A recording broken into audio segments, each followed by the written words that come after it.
tontolony asa fanaovan-gazety kosa no anoizantsika ny vaovao amin'izao hariva izao.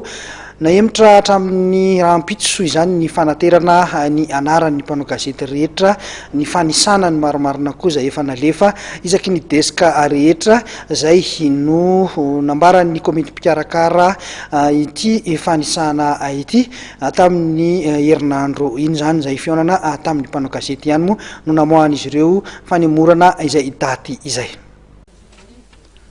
Raha ny tokony izy dia ny farana ny 4 aprily lasa teo ny fanangonana ny anaran'ireo mpanao gazety ara-panatanjahantena manerana ny nosy eo anatin'ny hetsika ataon'ny komity amerina ny GSM na ny fikambanan'ny mpanao gazety ara-panatanjahantena malagasy.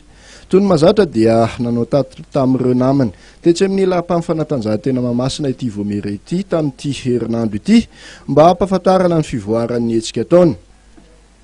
Fantatrary fa mba ho fitsinjovana ireo mbola tsy navita namerina ny taratasy fisoratana anarana dia hitarina sy halavaina hatramin'ny 4 aprily ny fotoana farany ametrahan'ny orinasa tserasera tsirairay ny anaran'ny mpikirakira fanatanjahantena ao aminy. Hatreto aloha dia mpanao gazety 520 avy amin'ny orinasa 520 nefa namerina izany taratasy izany. Aorin'izay dia hanomboka ny fijerena ifotony ny tena mpanao gazety ara-panatanjahantena marina ny mpikambana ao amin'ity voamera ity ao anatin'ny tapabolana.